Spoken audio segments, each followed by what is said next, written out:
ہم جو فیکٹریز ہے ان کو ہم شہر سے دور لگائیں، جہاں آبادی ہے آبادی سے کافی دور کہیں جا کر ہم اس طرح کے فیکٹریز کو جو ہے وہاں پر اس کو اسٹیبلش کریں، وہاں پر فیکٹری ہم لگائیں۔ اور اس کے لیے چاہیے کہ سرکار بھی جو ہے ٹھوس قدم اٹھائے، تبھی کچھ ہو سکتا ہے۔ ایک اور کوشچن ہے کہ ہمیں اپنے ماحول کو بچانے کے لیے کیا کیا اقدامات کرنے چاہیے؟ سب سے پہلی بات کہ ماحول کو بچانے کے لیے انسان خود پہلے تو اپنے سے شروعات کرے۔ انسان، ہر فرد واحد، ہر انڈیویژول، ہر شخص جو ہے اپنے طور پر ماحول کو بچانے، ماحول کے تحفظ فراہم کرنے کے لیے اپنی طرف سے وہ کوشش کرے۔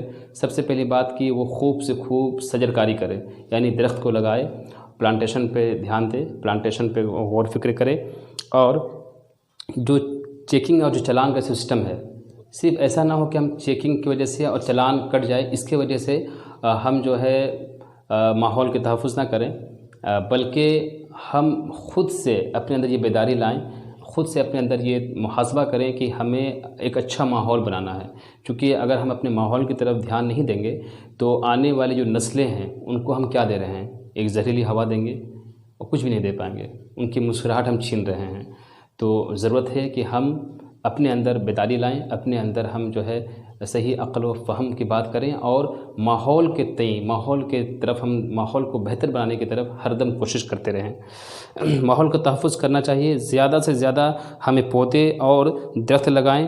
جہاں تک ممکن ہو ماحول کو نہ صرف خود مطلب کہ اس کی حفاظت نہ کریں، بلکہ دوسروں کو بھی اس کی طرف ترغیب دلائیں کہ وہ بھی جو ہے ماحول کو بچانے میں، ماحول کو تحفظ فراہم کرنے میں اپنا اہم رول، اپنا اہم کردار ادا کریں، تبھی جو ہے ممکن ہے۔ ہمیں اس طرف فوری توجہ دینی ہوگی، ماحول کے تحفظ کی طرف۔ اگر ایسا ہم نہیں کرتے ہیں تو ہم یہ کہہ سکتے ہیں کہ ماحول کا تو تحفظ ہم سے نہیں ہو پائے گا، اور ہم آنے والی نسلوں کو کچھ بھی نہیں دے رہے ہیں۔ ان کی صحت خراب ہو گئی، ان کا جو لائف اسٹائل ہے وہ بھی متاثر ہوگا۔ اس لیے ضروری ہے کہ ہم ماحول کو بچائیں، خود بھی بچائیں، دوسروں کو بھی اس کی طرف تلقین کریں، ان کو بھی اس طرف جو ہے موٹیویٹ کریں کہ وہ جو ہے انوائرمنٹل پروٹیکشن کی طرف آئیں۔ تو یہ تو رہا ہمارا آج کا۔